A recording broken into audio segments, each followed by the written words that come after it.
Buenos días. Bienvenido a la comunión de la Iglesia Nacional Presbiteriana Dios con nosotros en Mérida, Yucatán, México. Una comunidad que aprende a vivir el plan de Dios para nuestras vidas, proclamando y enseñando el Evangelio. Este primer domingo de mayo del 2021 iniciamos la serie de cultos Vida en Familia. Adoramos al Señor por ser el autor de la vida en familia. Buenos días, no era mi voz, no vayan a pensar que yo tengo esa voz tan melodiosa. Gracias, Andrea. Tributen al Señor, familias de los pueblos. Tributen al Señor la gloria y el poder. Tributen al Señor la gloria que corresponde a su nombre. Preséntense ante Él con ofrendas. Adoren al Señor en su hermoso santuario. Cantemos de pie.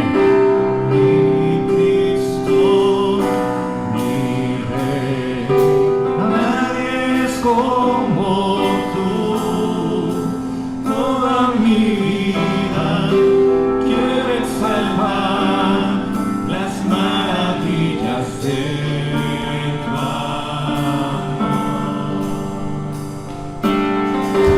Consuelo, refugio, torre, fuerza y poder, todo mi ser.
Ten cuidado y escucha todas estas palabras que yo te mando, para que al hacer lo bueno y lo recto a los ojos del Señor tu Dios, te vaya bien para siempre, a ti y a tus hijos después de ti. Honra a tu padre y a tu madre, para que disfrutes de una larga vida en la tierra que te ha dado el Señor tu Dios. Y ustedes, padres, no hagan enojar a sus hijos, sino críenlos según la disciplina e instrucción del Señor. Y si alguno no provee para los suyos, y mayormente para los de su casa, ha negado la fe y es peor que un incrédulo. Yo reprendo y corrijo a los que amo, por tanto, sé fervoroso y vuélvete a tu Dios. Ten compasión de mí, oh Dios, conforme a tu gran amor, conforme a tu inmensa bondad. Borra mis transgresiones, lávame de toda mi maldad y límpiame de mi pecado. Yo reconozco mis transgresiones, siempre tengo presente mi pecado. Contra ti he pecado, solo contra ti, y he hecho lo que es malo ante tus ojos. Por eso, tu sentencia es justa y tu juicio irreprochable. Oremos. Padre amado, hemos descuidado hacer lo bueno y lo recto delante de tus ojos. Y esperamos que nos vaya bien. Y la pregunta es ¿cómo? Has pedido que honremos a nuestros padres, y lo que hemos hecho desde pequeños ha sido deshonrarlos. Nos enseñas que no debemos hacer enojar innecesariamente a nuestros hijos, sino criarlos según tu disciplina e instrucción. ¿Y cuántas veces hemos discutido con ellos por cosas que son intrascendentes? ¿Y cuántas veces hemos sido negligentes en la crianza y en su disciplina e instrucción, amonestándolos con tu palabra y con tu amor? Algunos de nosotros, más de una ocasión, hemos fallado en ser proveedores para los nuestros. Y hemos así negado la fe, como dice tu palabra, apareciendo entonces con todo este escenario peores que un incrédulo. Tú reprendes y corriges a los que amas. Y por eso, Señor, recibimos con agrado tu enseñanza y tu palabra. Y también tu llamado para volvernos a ti en arrepentimiento y en vidas consagradas. Danos, Señor, corazones fervorosos, que no solamente nos volvamos a ti, pero que vivamos siempre no solo bajo tu compasión y tu gran amor, conforme a tu inmensa bondad, borrando nuestras transgresiones y limpiando nuestros pecados de toda maldad, sino ayudándonos, Señor, a que siempre tengamos presente nuestro pecado, de manera que en modo alguno nos enorgullezcamos, sino que aprendamos una y otra vez a depender de ti y solo de ti. Perdónanos, Señor, en el nombre de Cristo te lo suplicamos.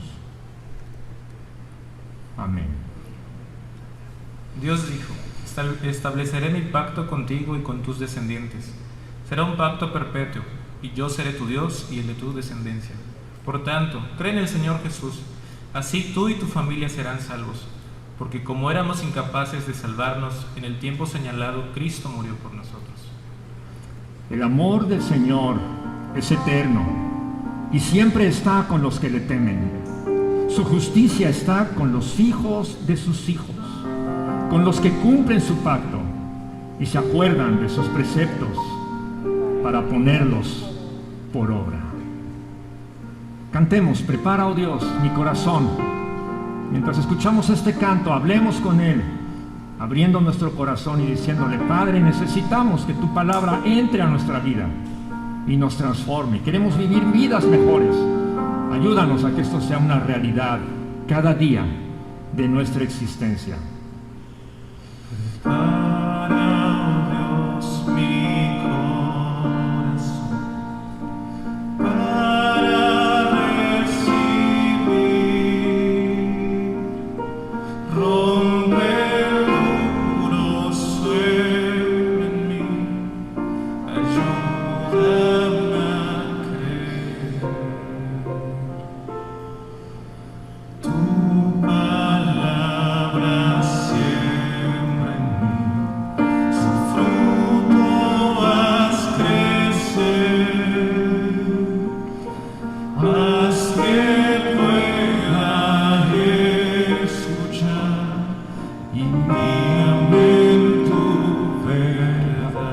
Muestra a Cristo, Dios.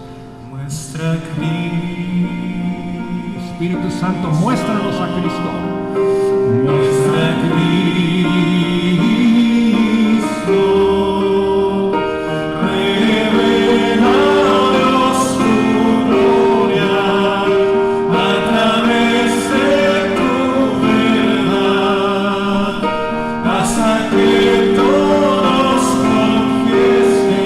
Cristo es Señor.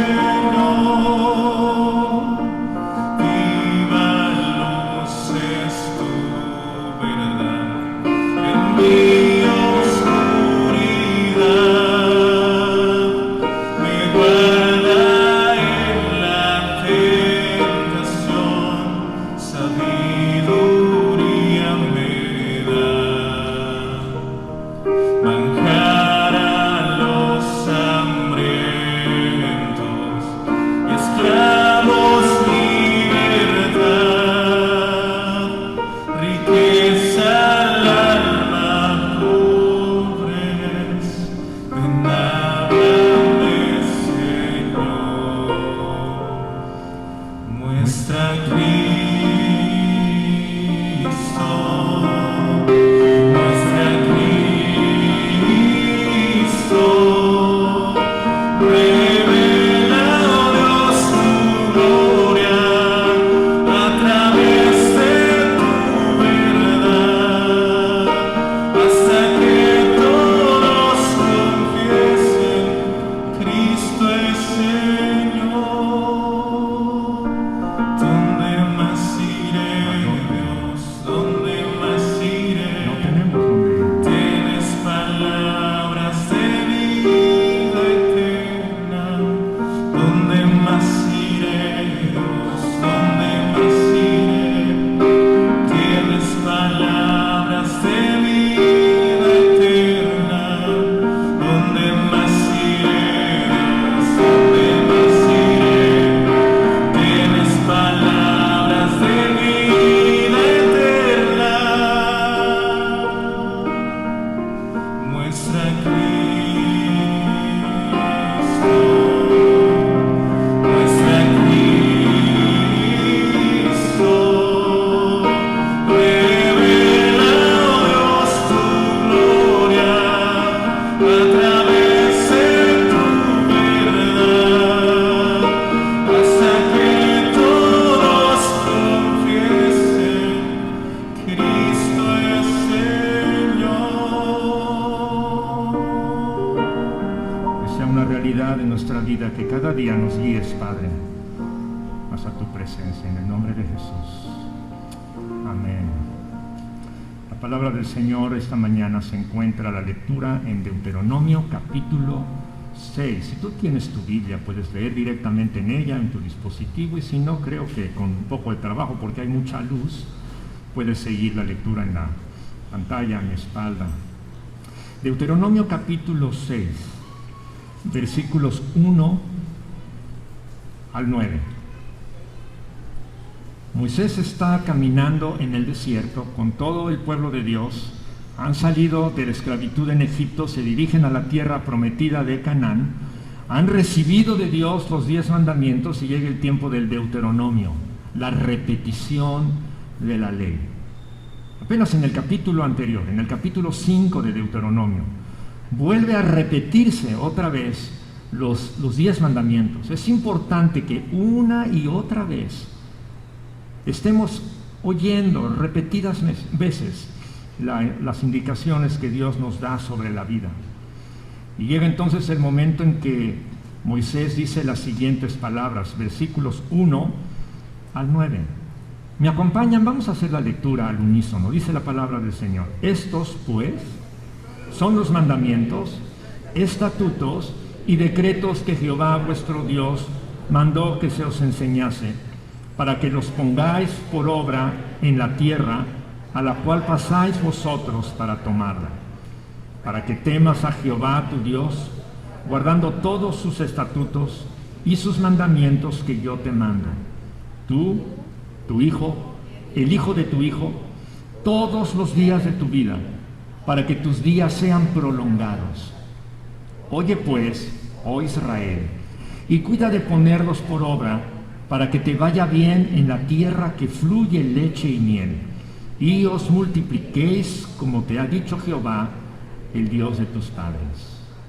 Oye Israel, Jehová nuestro Dios, Jehová uno es, y amarás a Jehová tu Dios de todo tu corazón, de toda tu alma y con todas tus fuerzas, y estas palabras que yo te mando hoy estarán sobre tu corazón, y las repetirás a tus hijos, y hablarás de ellas estando en tu casa, y andando por el camino, y al acostarte, y cuando te levantes.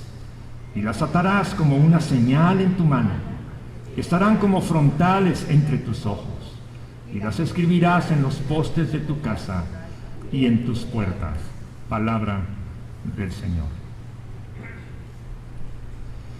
Estamos iniciando en este mes de mayo una nueva serie de cultos de adoración a Dios, dándole especialmente gracias porque nos ha revelado en su palabra los principios sobre cómo vivir en familia. Entonces nuestra serie lleva por nombre Vivir en familia. Y anhelamos regresar a la palabra de Dios para revisar en ella las enseñanzas que nuestro Señor nos ha dado como principios, que son aplicables a cualquier contexto de cualquier familia en la tierra, en cualquier momento de la historia. Y nuestra idea es regresar a esos principios, explorarlos, validarlos y practicarlos. La familia es la base de la sociedad y de toda expresión cultural. Y lo que caracteriza al ser humano encuentra su fundamento precisamente en las relaciones de familia, relaciones indispensables para el sano desarrollo de cada uno de nosotros y de cada persona sobre el planeta. Pero es probable, altamente probable, que lo que hoy conocemos y llamamos familia tenga muy poco que ver, escucha, con lo que la Biblia dice que es una familia. Y a veces queremos nosotros aplicar los principios a nuestro contexto de familia y los contextos son muy diferentes. Quiero explicarte un poquito en los próximos minutos algunas de las diferencias que han habido en el contexto de las familias en la propia Biblia, que fue escrita en un periodo aproximado de 1500 años. Así que en 1500 años suceden muchos cambios.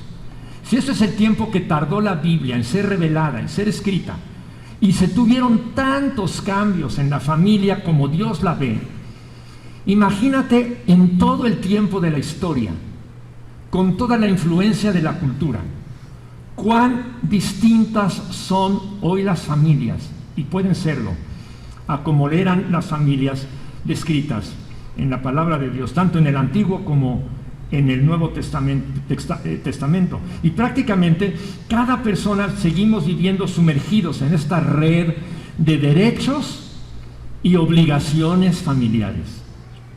Considerar lo que las Escrituras describen de la vida en familia nos alentará a trabajar en aquellas áreas en las que sea pertinente ajustar nuestros conceptos y nuestras prácticas de tal manera que se armonicen cada vez más con los auténticos principios de la palabra del Señor, que siempre es nuestra regla infalible, no falla, de fe y de práctica de vida. No nada más es para los conceptos y aprender de memoria y saber la teología. No, la teología sin vivirla no es teología. La teología se vive cada día. Y déjame decirte una cosa, aún los ateos tienen su propia teología. Es decir, el ateo dice no hay Dios y vive su vida con base en esa creencia. Si eso sucede entre los ateos, entre los creyentes, obviamente también debemos entender que la palabra de Dios es nuestra regla infalible de fe y de práctica. El término familia en la Biblia describe una diversidad de realidades sociales, desde la red extensa de parientes que se encuentra especialmente en sociedades rurales. Ustedes van a cualquier pueblito, ¿verdad? Resulta que luego todos son familia. Y las familias en el terreno rural suelen ser lo que llamamos nosotros familias muy extensas. Allá caben los primos, los tíos, obviamente los abuelos de los dos lados genealógicos, a veces hasta los compadres y las comadres entran allá y todo el mundo forma parte de la familia. Pero eso cambia mientras la sociedad se va haciendo más urbana, especialmente ya en los siglos pasados, los recientes siglos. La vida en la ciudad con la industrialización hace que las familias vayan reduciendo su concepto hacia números más pequeños. Y para muestra, un botón. ¿Cuántas habitaciones tiene una casa de interés social hoy? ¿Cuántas? 2. Si acaso 3. Y ya es así como que un tremendo lujo. Deja de ser de interés social. ¿Por qué? Porque la idea es que las familias han ido reduciendo su tamaño cada vez más. Mientras que en la antigüedad la familia era mucho más extensa, como todavía en algunos ambientes rurales en nuestro tiempo. Pero hoy día se ha acuñado en nuestro lenguaje el término de familia nuclear. ¿Cuántos de ustedes habían oído esa frasecita? Familia nuclear, por favor, enséñenmelo. Ok, muchos de ustedes lo han oído. Y la familia nuclear nada tiene que ver con el hombre nuclear de los años 70, ¿verdad? Ni de la mujer biónica, ¿no? Es más parecido esto a la familia Telerín o algo así. Es decir, la idea de la familia nuclear está compuesta por el papá, la mamá y sus hijos. Y las fotografías actualmente de la familia completa es un hombre varón con su esposa, con un hijo, con una hija, no importa quién primero, muy importante, un perrito o un gatito. Y entonces ya están allá los Rodríguez completos, o los Pérez, o los Chano, lo que sea. Pero las familias tienden a hacerse cada día más pequeñas en el concepto bíblico del Antiguo Testamento. Nunca una familia fue papá, mamá y sus hijos. ¿Lo oíste bien? Nunca. Sino que era más bien la familia extensa. Y tenemos varios pasajes en la palabra de Dios donde podemos cotejar esto. Por ejemplo, la que acabamos de hacer ahorita. Tienes tu Biblia abierta allí en Deuteronomio capítulo 6, dijimos, ¿verdad? Y mira cómo comienza, pues, cuando llegamos al versículo 4. El versículo 4 es muy interesante. ¿A quién está dirigido el versículo 4? Está Moisés hablando, Está hablando Moisés. ¿A quién le está hablando Moisés? ¿Qué dice el texto? Oye, ¿qué? Oye, Israel. ¿Y quién era Israel? ¿Un chavito que se llamaba Israel? ¿Quién era Israel? Era el pueblo de Dios. Entonces es el nombre de la nación que ha salido de Egipto para ir a la tierra prometida. ¿A quién le está hablando Moisés entonces?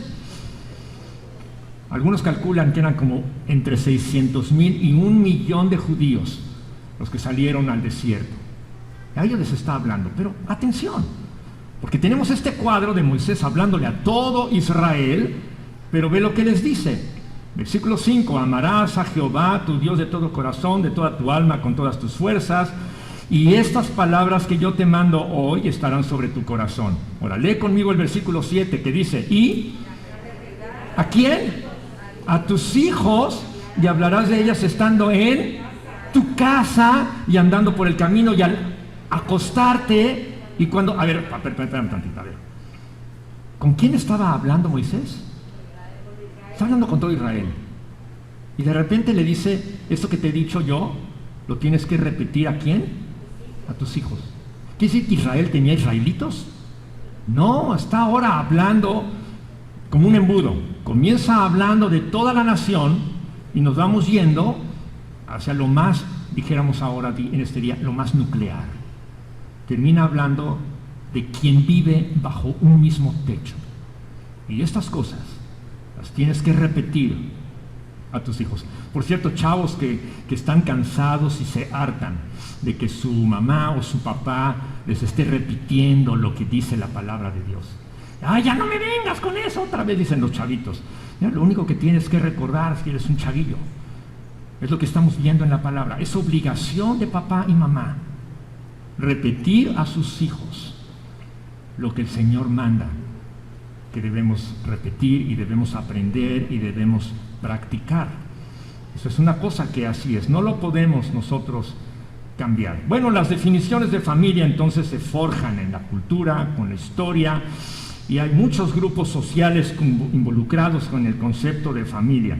Pero sí entendemos que una familia siempre vive en un lugar de residencia compartida. Satisface las funciones sexuales y afectivas de sus miembros que la integran. Es la unidad primaria de la cooperación económica, de la procreación y la socialización de las generaciones emergentes, los que van naciendo y se incorporan. Sin embargo, estas funciones tradicionalmente asignadas a la familia describen mejor en el Antiguo Testamento a la tribu, al clan, a la familia extendida, como lo acabamos de mencionar en el ejemplo de este capítulo de Deuteronomio.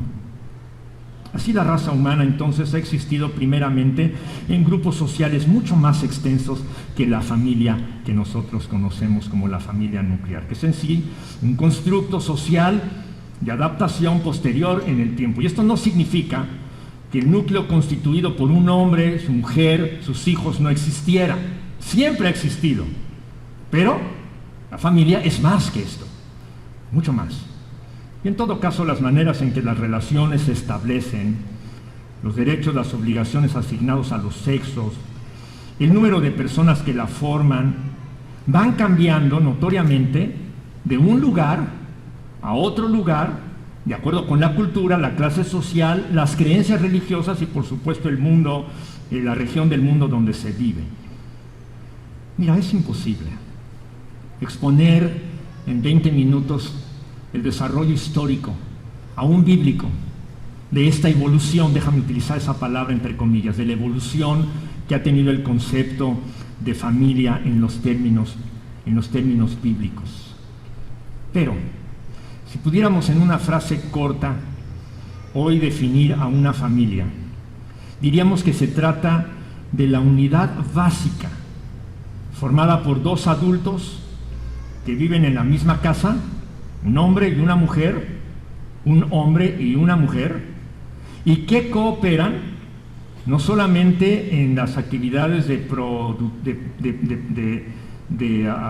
provisión de bienes económicos y de consumo para los hijos, sino que además tienen estas relaciones de afecto y cuidado de los hijos establecidas por esto que llamamos matrimonio, nacimiento o adopción de los hijos. Y allá pueden de vez en cuando aparecer los tíos y los abuelos, son bienvenidos, pero siempre ponemos una línea, ¿verdad? Y marcamos límites para que no se metan donde no deben. Ese es otro de los problemas que tenemos hoy día. Lo voy a explicar un poquito más adelante. Abraham, el patriarca, el fundador de la nación judía, vivió una vida seminómada, andaba de un lado para el otro, ¿verdad? Y sus descendientes se asentaron ya en la región de Canaán, y allí construyeron ciudades, interactuaron con gente de otras regiones, y pasado el tiempo, con el inicio ya de la monarquía y después del periodo de los jueces, experimentaron prosperidad. Pero también aparecieron los trabajos forzados, los impuestos y la creciente brecha entre los ricos y los pobres. Entonces ya empezamos aquí a hablar de otro factor además importante que influye en la economía de las familias, las que tienen el poder y las que son explotadas. Cheney y Sutherland, dos gringuitos, escribieron una enciclopedia sobre la familia y ellos dicen: sin duda que otros factores estuvieron presentes en la formación de las sociedades de los periodos más remotos que da cuenta el Antiguo Testamento, pero ninguno de ellos desempeñó un papel más importante que la familia. Escucha esto que dicen ellos: todos los asuntos públicos fueron, hasta cierto punto, asuntos familiares. Estaban regulados por los ancianos, o sea, la cabeza de la familia y de los clanes. Un ejemplo de la dimensión entonces de esta extensión la vimos en Deuteronomio, pero quiero mostrarles otro versículo muy interesante. Escúchenlo, no lo vamos a poder leer porque está en una versión de una Biblia española que se llama Biblia La Palabra, pero lo dice así en Josué 7, versículo 14. Aquí hay una manera de expresar lo que es una familia extensa en las relaciones familiares, y dice el versículo de Josué: mañana por la mañana os presentaréis por tribus. ¿Cuántas tribus habían en Israel? ¿Te acuerdas? 12. Rubén, Simeón, Leví, Judá, llegaban hasta José y Efraín, Benjamín, los últimos, los más pequeños. Están las 12 tribus. Y dice esta palabra de Dios: por la mañana os presentaréis por tribus, 12. La tribu que el Señor señale mediante el sorteo se presentará por clanes. El clan que el Señor presente se presentará por familias. Y la familia que el Señor señale se presentará de individuo por individuo. Otra vez, está el embudo y podemos ver cómo del individuo va a su familia, a su clan, a su tribu, está todo allá, pero forma parte de la misma familia, ¿te fijas? Es interesante eso, ¿no? Bueno, la nación de Israel era una gran familia. La nación de Israel, los creyentes en el Señor, formaban una gran familia. Allí se hace una conexión con nuestra vida como familias nucleares, que cuando formamos parte de una comunidad cristiana de adoración, los unos a los otros, ¿cómo se llaman? Cuando se saludan allá afuera no se saben sus nombres, ¿cómo se dicen? Hermanos. Ay, la hermana de los pelos parados, ay, el hermano gordito, ay, el hermano flaquito, y somos los hermanos, ¿no es cierto? Entonces, esta es la idea que se ha venido desde el Antiguo Testamento hasta nuestros días, no hablando de un pueblo, bueno, si es el pueblo de Dios, no del pueblo de Israel, sino de la iglesia. Bueno, la Israel espiritual. Hay varios términos en la Biblia, en el Antiguo Testamento, para designar el concepto de familia. Voy a mencionar algunos, están interesantes, están bien bonitos. El primero es Bet-Ab. Bet. ¿Te acuerdas de Betel? Betania, Betlehem, es casa de diferentes cosas, ¿no? Betlehem es casa de pan, Belén. Betania, casa de reposo. En fin, Bet-Ab, así se llamaba a las familias. Ab, ¿qué es Ab? Abba, padre. ¿Qué es Ab? Papá, es el padre. ¿Qué es Bet-Ab? La casa del padre. Ahí hay una familia, y esa es una de las formas como se le llamó a las familias en el Antiguo Testamento. Voy a mi Bet-Ab. Eso es la casa del padre. ¿De dónde vienes? De mi Bet-Ab. ¿A dónde vas? Al Bet-Ab, a su casa, a donde vive con sus progenitores. Bet-Ab. Esta idea es que la estructura de la familia siempre fue patriarcal. ¿Por qué nadie dice voy a la casa de mi mamá? Ahora, hoy en día oigo más común decir la casa de mi mamá que la casa de mi papá.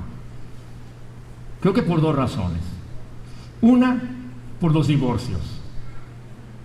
Y la otra, porque aunque el hombre esté presente, parece que va en segundo plano. ¿Quién es la que manda? Bueno, no lo digan muy fuerte, pero es la casa de mi mamá, no la casa de mi papá. Cosa rara ya, ¿no? Bueno, pero en la Biblia, la idea del patriarcalismo está muy marcado. Las genealogías mismas siempre se presentaban en función de la línea paterna. En la Biblia nunca vamos a ver que Susana, madre de Carmelita, Carmelita madre de María. No, mira, eso nunca lo vas a ver. Vas a ver los nombres de los patriarcas.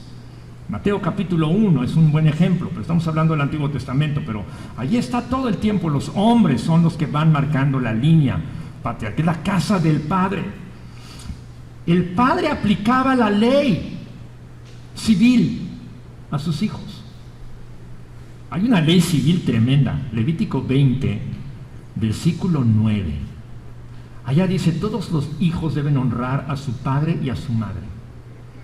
Y si un hijo deshonra a su padre y a su madre, debe morir.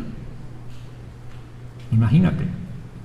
Entonces, de repente, en una familia del Antiguo Testamento, cuando alguno de los chiquillos le rezongaba a su mamá y la deshonraba, alguien tenía que aplicar la ley. ¿Quién era? El padre. Y era una ley muy dura. ¿Te imaginas un padre quitándole la vida a su hijo por deshonrar a la mamá? ¡Wow! Si esa ley se aplicara ahora estaríamos todos muertos, ¿verdad? No hubiéramos llegado a la adolescencia. ¡Qué cosa! Pero mira cómo es con la Biblia, porque esto habla muy fuerte de cómo el hombre tenía un poder tremendo. Con el paso del tiempo, la ley empezó a aplicarla la corte.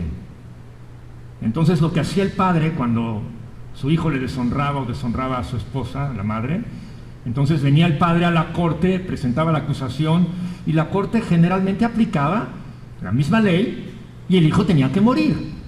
¿Y sabes cómo morían los hijos que deshonraban a su padre y a su madre? No creas que morían encerrados en su cuarto jugando videojuegos, no, apedreados. Era como morían, apedreados. Era la cosa terrible. Betab, la casa del padre, terrible. Mishpahá, otro término para referirse a los miembros de una misma familia que comparten lazos cosanguíneos, y puede extenderse tanto hasta incluir a personas que viven en el mismo lugar en otras aldeas, pero que se llaman a sí mismos hermanos. ¿Ok? Hay otro término, Bet, así simplemente, o Bayit. Eso designa la casa, la vivienda, figuradamente es el lugar donde habita Jehová nuestro Dios. Entonces también es el nombre para el templo o para el tabernáculo. Y hay más de 2000 menciones y referencias de esto en el Antiguo Testamento. Imagínate, es muy popular el nombre de Bet o Bayit. Entonces, bueno, hay una cosa interesante, los judíos imitaron las costumbres paganas. Y una de las cosas que maltrajeron a su cultura fue la poligamia. Entonces era normal ver que la familia se formaba de un hombre y sus esposas con sus hijos. Pero aparte de tener a sus esposas y sus hijos de sus esposas, tenía sus concubinas, sus amantes, con sus hijos, viviendo en la misma casa. ¿Te puedes imaginar eso? ¡Qué show! Debió ser terrible, ¿no?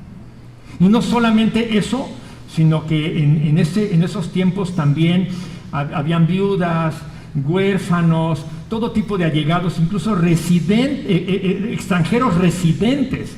Siempre que estuvieran bajo el protectorado del patriarca, formaban parte de la familia. Déjame decirte un poquito sobre el término Abba, de donde viene Abba, padre, Abba. Es la palabra para designar a un padre, no solo al progenitor, sino al abuelo, al bisabuelo y a todos los antepasados distinguidos. Por eso hasta en el Nuevo Testamento a Abraham se le conoce como el padre Abraham. Bueno, hay una cancioncita, ¿no?, que cantamos con los chavitos. Te lo sabes, ¿te acuerdas cuando era chavita? Nuestro padre Abraham tiene muchos hijos, nuestro padre Abraham. Se asigna a la gente distinguida. Bueno, los mismos discípulos fueron llamados padres en su momento.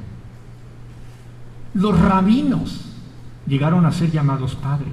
Y no me sorprendo cómo es que algunos líderes religiosos en la denominación de la iglesia más popular cristiana sobre el mundo, sus líderes no son pastores, se llaman padres. Es el padre. Es la idea que viene del Antiguo Testamento.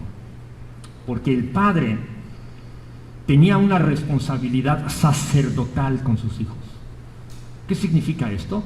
Que cada varón era un representante de Dios en su familia y representaba al mismo tiempo a la familia ante Dios. ¿Se acuerdan de Job, por ejemplo, capítulo 1, versículo 5 de su libro por allá?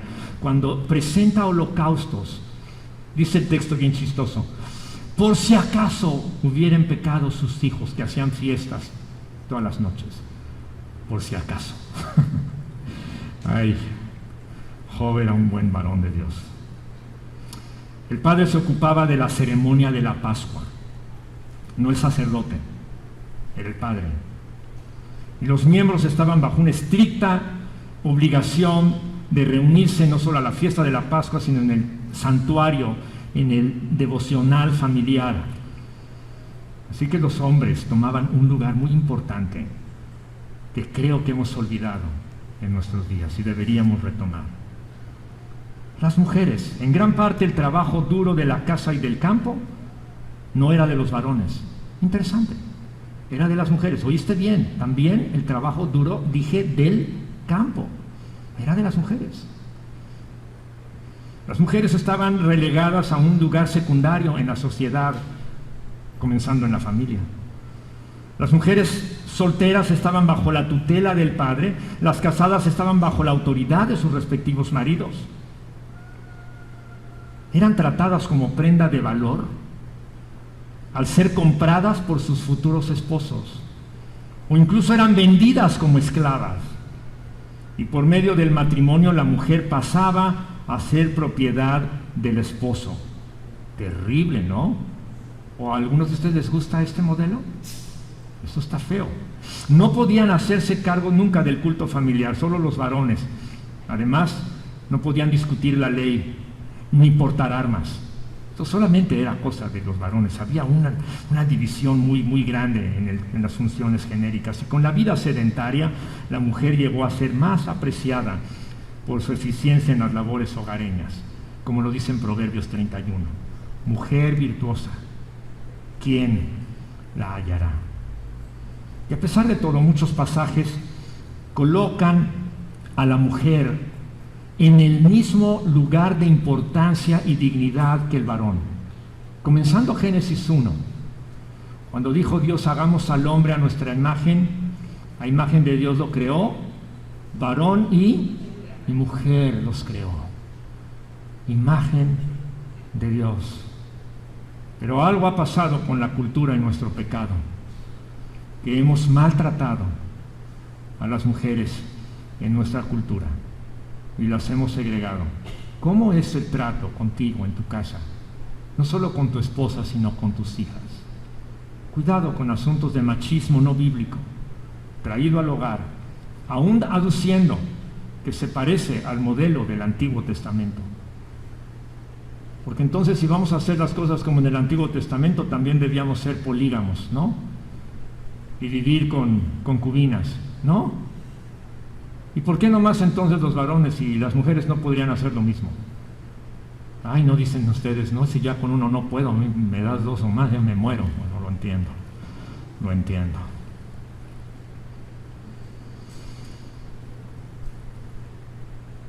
Con los tiempos de Jesús las cosas cambiaron. Nuevo Testamento. Jesús nace en un contexto de familia. Reivindica a la familia, por ejemplo, con su primer milagro. ¿Te acuerdas dónde lo hizo? En una boda. ¿Y quién se casaba? No se casaba Martín con Patricio, ni Carmen con Susana. Era una boda normal, entre dos personas, un hombre y una mujer. Y ahí está Jesús para validar el matrimonio como concepto.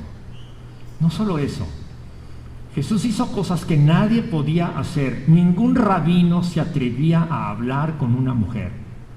Cultura pecaminosa. Pero ¿qué hizo Jesús con la mujer samaritana en Juan capítulo 4? Habló con ella. Y no solamente habló con ella, le compartió el evangelio. Y ella se convirtió. Y gracias a ella el evangelio llegó a toda Samaria. Porque Jesús validó la dignidad de una mujer que ni esposo tenía, porque con el que vivía era el cuarto y no era su esposo.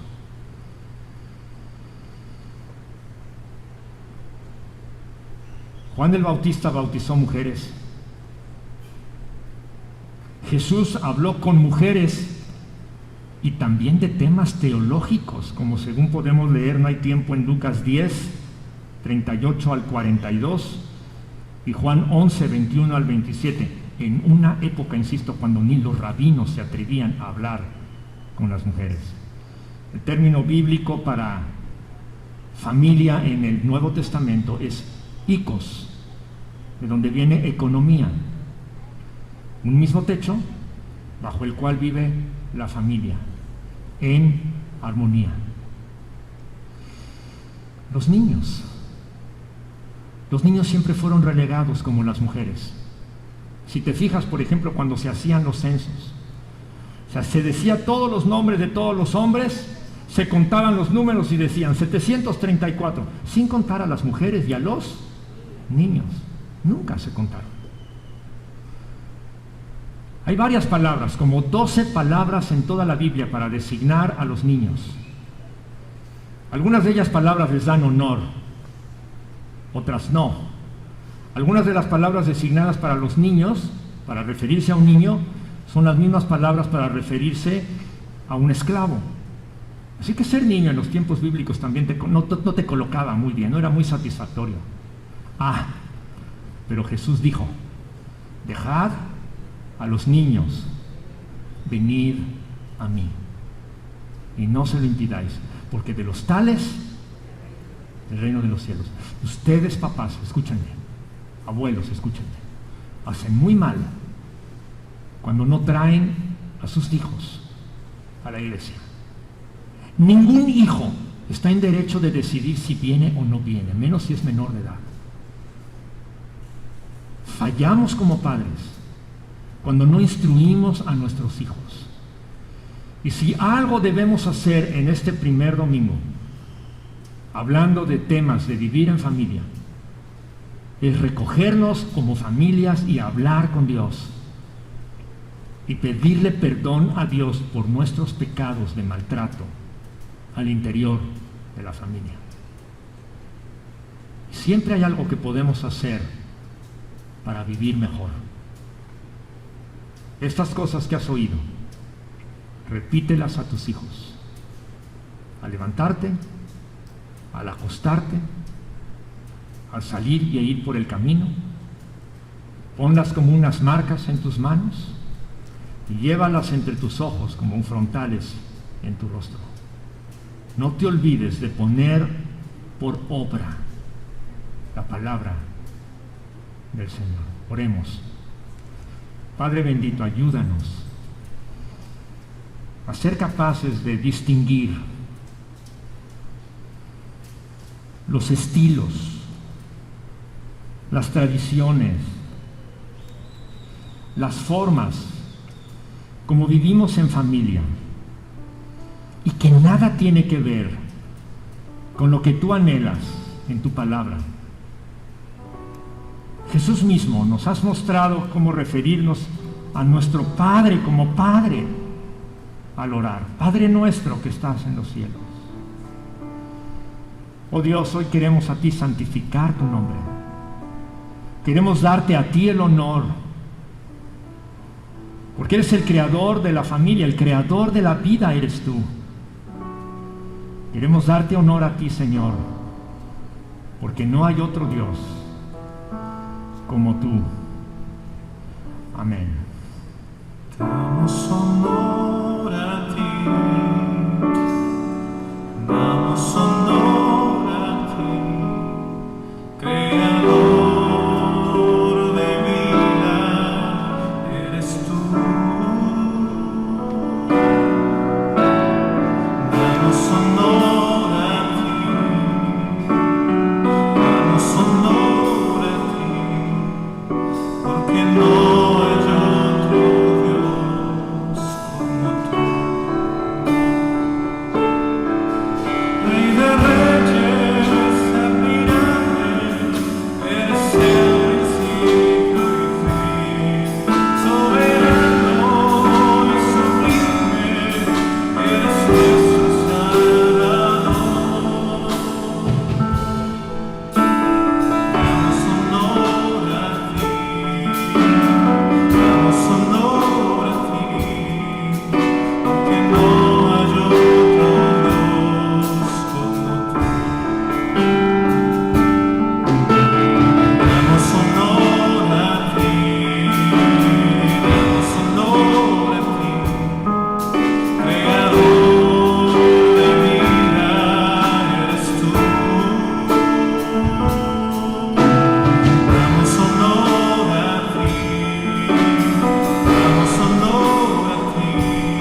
Era responsabilidad del padre de familia guiar a sus hijos en la fiesta de la Pascua.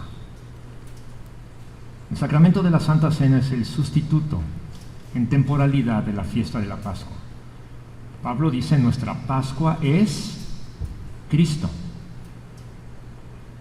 La Pascua es una fiesta de familia, es una cena de familia, para recordar la libertad de la esclavitud a una nueva vida. La Santa Cena representa lo mismo. Libertad de la esclavitud del pecado a una nueva vida en Cristo. Todos los niños bautizados forman parte de la familia. Si no fueron hechos a un lado en el pasado, por otras razones sí, pero en la Pascua nunca, hoy menos lo haremos. Responsabilidad de los padres, que sus niños sean bautizados y que en su momento participen de la fiesta de la Pascua. No es una tradición, es un mandato de Dios. Y esto celebraréis por todas las edades, te lo dijo Dios a Moisés. Esto es nuestra Pascua.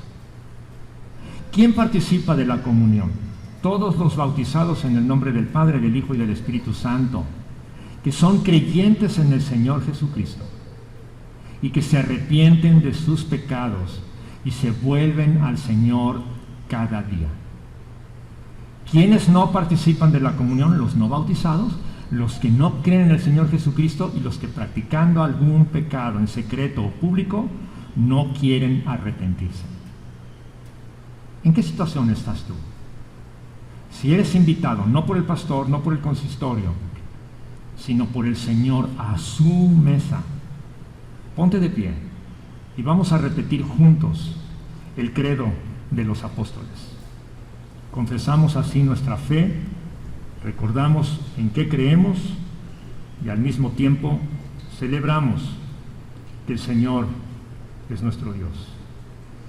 Creo en Dios Padre Todopoderoso, Creador del cielo y de la tierra, y en Jesucristo, su único Hijo, Señor nuestro, que fue concebido del Espíritu Santo, nació de la Virgen María, padeció bajo el poder de Poncio Pilato, fue crucificado, muerto y sepultado, descendió a los infiernos, al tercer día resucitó de entre los muertos, subió al cielo y está sentado a la diestra de Dios Padre Todopoderoso, y desde allí vendrá al fin del mundo a juzgar a los vivos y a los muertos. Creo en el Espíritu Santo, la Santa Iglesia Universal, la comunión de los santos, el perdón de los pecados, la resurrección de la carne y la vida perdurable. Amén. Padre, en este mediodía, el primer domingo del mes, queremos darte gracias por tu palabra, por la forma como en ella nos enseñas un estilo de vida diferente, de mayor calidad, de bendición y prosperidad, de gozo y de paz. Y al hacerlo, Señor, te damos también gracias y celebramos que diste tu vida en sacrificio, derramando tu sangre, sacrificando tu cuerpo, convirtiéndote en nuestra Pascua, por medio de la cual nunca más volveremos a tener esclavitud por el pecado, sino que podemos vivir en completa libertad para gloria de tu nombre y nuestra propia bendición. Gracias por oír nuestra oración. Gracias por venir a nuestra vida. Gracias por injertarnos en una vida de familia, sanguínea y espiritual. Gracias por el tiempo de compañerismo con nuestros hermanos en adoración este día. Y gracias por dar tu vida por nosotros. Consagramos a ti nuestras vidas y suplicamos, Señor, que cada día nos ayudes a vivir vidas más santas y transparentes para tu gloria. En el nombre del Señor Jesús te lo suplicamos. Amén. Nuestro Señor Jesucristo, la noche que fue entregado, tomó el pan y dio gracias a Dios por él. Y luego lo ofreció a sus discípulos, diciendo mientras lo partía: comed, esto es mi cuerpo que por vosotros es partido. Háganlo todas las veces que comieren en memoria de mí. Ministrando hoy en el nombre del Señor Jesús, yo también digo a ustedes, amados hermanos: comed, dijo Jesús, esto es mi cuerpo que por vosotros es partido. Háganlo en memoria de mí. De la misma manera, nuestro Señor, después de haber dado el pan a sus discípulos, también tomó la copa y la bendijo y dio gracias a Dios por ella, y la ofreció a ellos diciéndoles: esta copa es el nuevo pacto en mi sangre. Bebed de ella todos. En el nombre del Señor Jesús, tengo el privilegio de decirte a ti: tomad, bebed. Jesús dijo: esta es la sangre del nuevo pacto, que por muchos es derramada. Cómanla en memoria de mí. Allí en tu lugar, mantente hasta que recibas el pan, la copa. Cuando termines, desecha por favor tu copita y puedes tomar asiento. Y mientras estamos sentados o esperando que vengan por nosotros para traernos el pan, podemos cantar Pan de Vida. Adelante.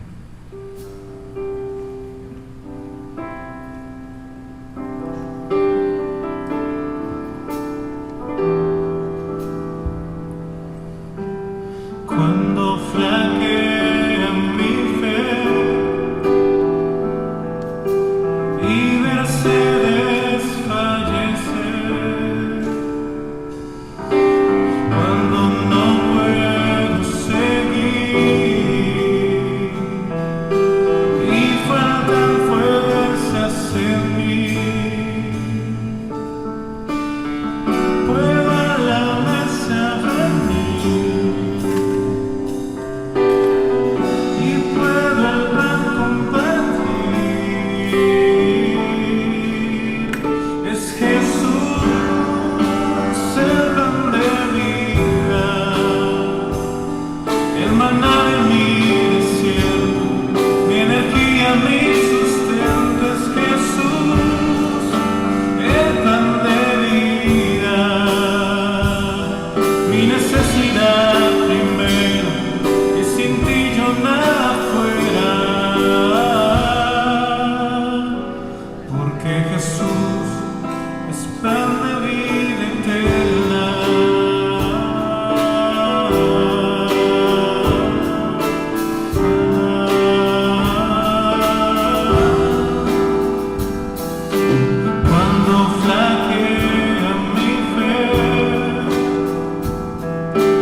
Seguir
Te invito a estar de pie para la oración final.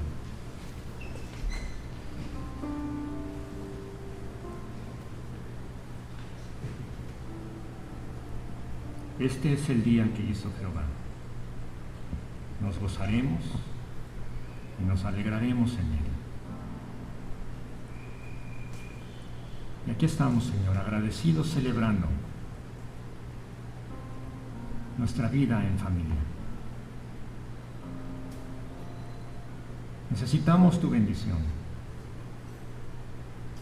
La primera bendición que de ti tenemos con la vida que nos das es la seguridad de que tú inclinas tu oído a nuestro clamor, a nuestra oración, por silenciosa que sea y personal, tú la escuchas. Aún nuestra palabra no está en nuestra boca. Y aquí tú ya lo sabes todo. Te adoramos por tu omnisciencia, todo lo sabes. Por tu omnipotencia, por tu omnipresencia. Y te rogamos, Dios de amor, que estos tres atributos tuyos abracen y cubran nuestras vidas en familia. Señor, bendice a las naciones. La India especialmente en estos últimos días, con un ascenso increíble de contagios. Nuestro México, con la noticia de que el 84% del territorio está en sequía por falta de lluvia. Padre, ¿cuántas necesidades hay en el mundo? Escucha nuestra oración. Provee trabajo a quien no lo tiene, dinero a quien lo necesita para cubrir sus responsabilidades, sabiduría para administrar bien todo lo que tú nos das, valor para enfrentar con gallardía y fidelidad los desafíos que nos presentas cada día, deleitarnos en tu ley, lo que tanta falta nos hace. Nos volvemos a ti, Señor, rogando que tú no nos dejes y no nos abandones según lo prometes, porque tú estarás con nosotros todos los días hasta el fin del mundo en la persona del Espíritu Santo.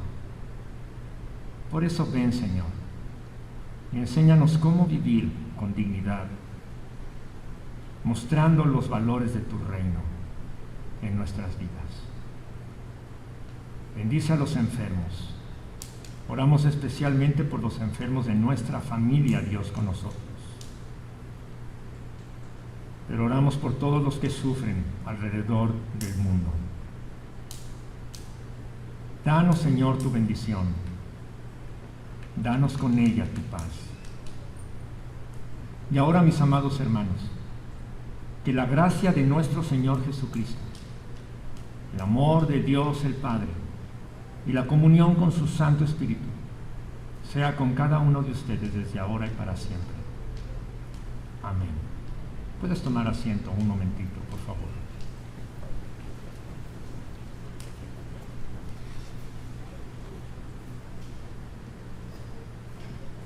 Domingo a domingo es que tengamos culto presencial. Por lo pronto, hasta nuevo aviso, será primero y tercer domingo de mes, como lo hemos anunciado. Es necesario continuar con el mismo método de registro para nuestra asistencia. Tenemos algunas sillas que se han quedado desocupadas. Nos encantaría que ninguna silla se quede desocupada, especialmente por personas a quienes les hemos reservado su lugar. Anima a tu familia, que nadie falte, para que tengamos los lugares completos. Te animamos también a que consideres llegar antes de las 10:30 de la mañana. Esto nos ayuda a todos, incluso, por ejemplo, las personas que nos dan la bienvenida están desde antes de las 10. Y es bonito que ellos también se sienten a escuchar el sermón. Y algunas veces ya empecé yo a predicar y todavía hay personas que están poniendo su gel y tomándoles temperatura. Ven temprano. ¿El culto a qué hora comienza? 10:30.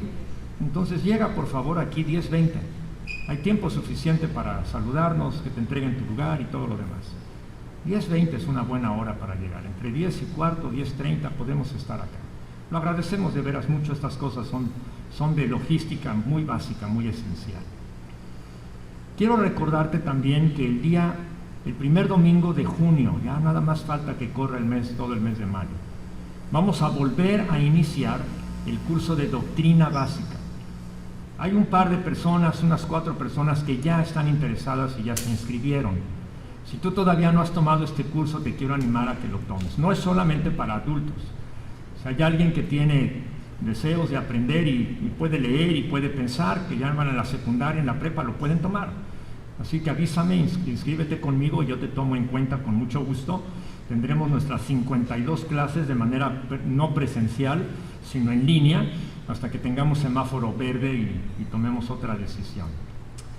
Para salir, te recuerdo que ese letrero es mentiroso porque dice que ayer es la salida, pero lo tengo que quitar. Tenemos 5 accesos, contando también ese. Puedes salir por cualquiera de las puertas que te convenga. En cada puerta hay alguien que te está esperando con una canastita donde puedes depositar tu diezmo o tu ofrenda, o tu diezmo y tu ofrenda. Que esperamos vernos, primero Dios, dentro de 15 días, el tercer domingo de mayo. El próximo domingo nuestro culto será por línea una vez más. Y recuerda que es necesario, con tiempo debido, hacer nuestra reservación para el culto de dentro de 15 días. El Señor es con ustedes, estamos despedidos y ha sido un placer adorar en su compañía en esta mañana. El Señor les bendiga. Buenos días.